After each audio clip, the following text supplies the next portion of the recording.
Hello students. So in the previous session already we have seen the asexual reproductive method, that is the budding. So by the formation of buds on the parent body, so the new organism or the offspring is going to produce. So that is also a method of reproduction. So before that we have seen the fission. So in that method the body of the parent is going to divide, it is going to split into many numbers. So each number of those is going to become a new young one. So here one more method is there which is totally different from the two methods as we already discussed before. So that is the spore formation. So here some organisms are there in the environment, so which are going to reproduce by the method of spore formation. So this spore formation is a method of asexual reproduction. So here also only one parent is going to involve in the production of the new young ones. In the production of the new young ones, only one parent is going to involve. So there is no separate sexes, there is no two different individuals, there is no combination of two different sex cells. Only one parent itself is going to produce the new young ones. So in that one we can see the spore formation. So here we can see some diagrams in this board. So the diagram which we can see on the top, this is the diagram of rhizopus, or this is the diagram of the common bread mold. So we can we have that experience. We have already seen the rhizopus, we have already seen the bread molds. On the bread, if you keep 2-3 days by covering something, or if we keep the breads in the plastic packet or plastic cover, so after 2-3 days it will start to smell something vigorous. So in that one we can see the color of the bread is also going to change from white to somewhat green or grayish color. So that grayish color, whatever it is going to grow on that bread, is nothing but the rhizopus or the bread mold. So here how it was grown, so who has put the materials or the seeds or the material, the substances for the growth of these things? It is actually itself by this organism. So here we can see the structure of this rhizopus. In that we can see the root like structures that that is actually for the support to stand properly on the substance, that is called the hyphae.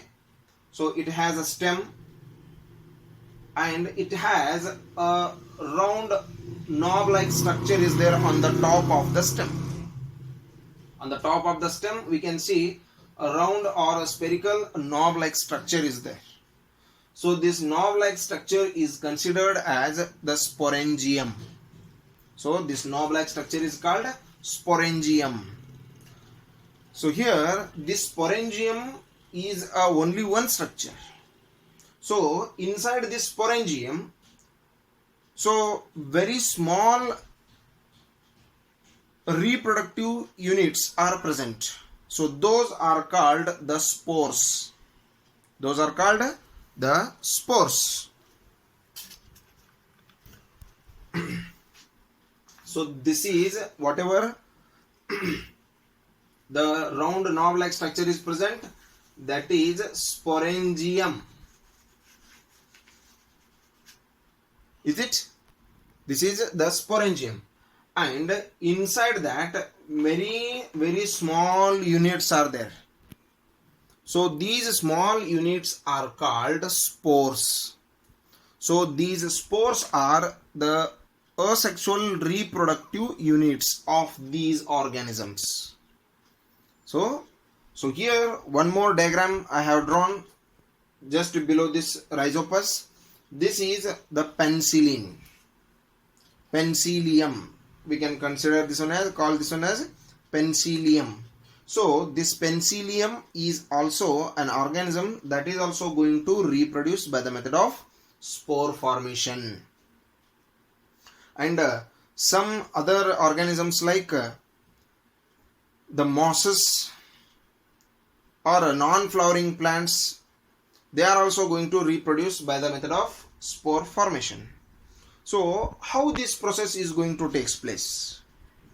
How these spores are going to convert into the organisms? Here, this sporangium, this knob-like structure, it is going to burst only in the favorable conditions. Favorable conditions means the temperature, the moisture should be favorable for the growth of these organisms. In the high temperature or in the cold region, if it is too much cold, if it is too much hot, so it's not going to burst.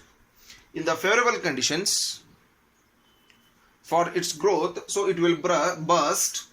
So at that time, these spores will fly in the air. These spores will be fly in the air.